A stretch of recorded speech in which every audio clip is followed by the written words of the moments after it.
Partie 3.3 sur le produit scalaire. La première application permettra de déterminer une équation cartésienne d'une droite perpendiculaire à une autre. Nous verrons ensuite l'équation d'un cercle et le théorème de la médiane et les formules complémentaires de trigonométrie. Pour cette partie, il s'agira donc de déterminer l'équation d'une droite perpendiculaire à une autre. Produit scalaire de U par V si U et V sont non nuls égale norme de U, norme de V, cosinus UV.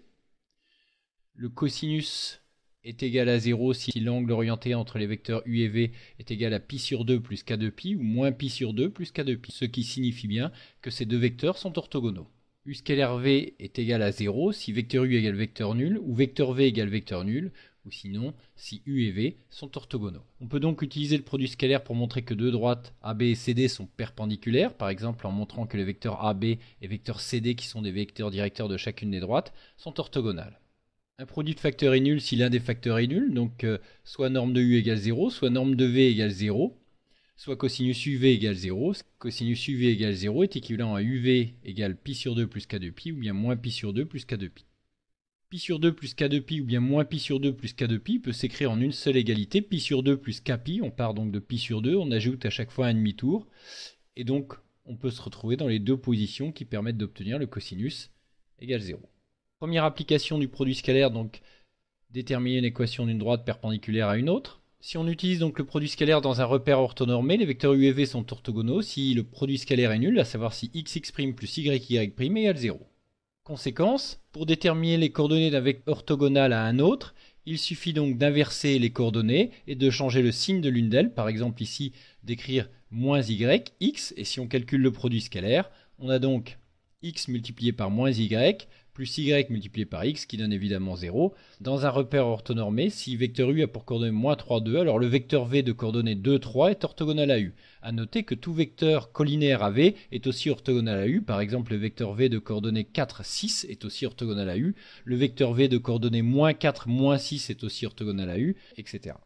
Vecteur normal à une droite, on appelle vecteur normal à une droite un vecteur v qui est orthogonal à tout vecteur directeur de D, qui définit donc une direction orthogonale à la direction de D. Avec les équations cartésiennes, si D a pour équation cartésienne ax plus by plus c égale 0, alors un vecteur directeur de D a pour coordonnées moins ba, voir le chapitre sur les équations de droite, et donc le vecteur v de coordonnées a, b, donc en échangeant les coordonnées et en changeant le signe de l'une d'elles, on obtient un vecteur v orthogonal à u, par exemple le vecteur v de coordonnées ab, qui sera donc un vecteur directeur d'une droite D' perpendiculaire à D. Et donc D' admettra une équation cartésienne de la forme bx moins ay plus c' égale 0, puisqu'ici on a donc le coefficient de x et ici l'opposé du coefficient de y. Conclusion, donc si D admet pour équation cartésienne ax plus by plus c égale 0, le vecteur de coordonnées a, b est un vecteur normal à la droite D.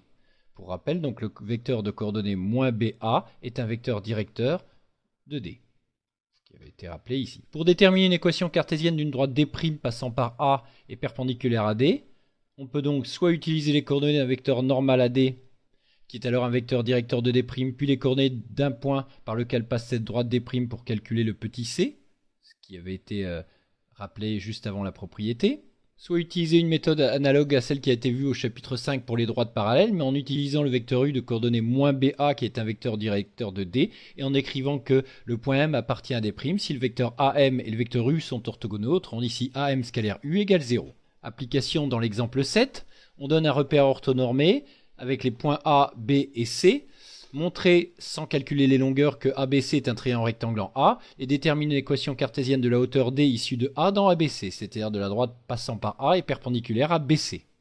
Pour montrer qu'on a un triangle rectangle, il suffit donc de montrer que les vecteurs AC et AB, par exemple, ont un produit scalaire nul.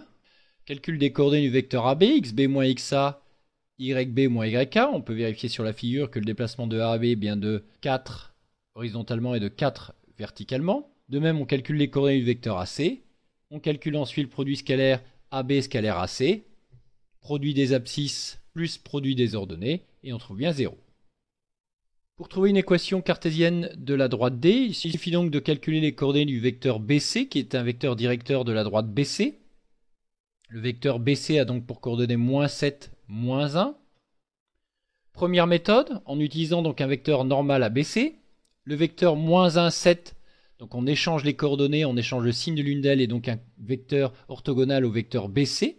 qui avait pour coordonnées -7, -1. L'ordonnée du vecteur v correspond au coefficient de x dans l'équation cartésienne de D. L'abscisse de v à l'opposé du coefficient de y. Une équation cartésienne de D, donc de la forme 7x plus y plus c égale 0. Il suffit ensuite d'écrire le fait que A appartient à la droite D. On obtient ainsi le coefficient c et donc une équation cartésienne de la droite D. On peut aussi utiliser le fait qu'un point M appartient à D, revient à dire que le vecteur AM et le vecteur V sont collinaires, et donc utiliser le critère de collinéarité comme il avait été vu au chapitre 5. Méthode 2, en utilisant le produit scalaire, donc qui sera peut-être un peu plus rapide ici. On calcule donc les coordonnées d'un vecteur AM, M étant un point de D. Le vecteur BC a pour coordonnées -7, -1, et le vecteur AM et le vecteur BC doivent être orthogonaux, et donc le produit scalaire doit être égal à 0. Produit des abscisses plus produit des ordonnées égale 0. Il suffit ensuite de développer et de simplifier, et on obtient une équation cartésienne de D. Cette méthode me semble un peu plus rapide avec le produit scalaire.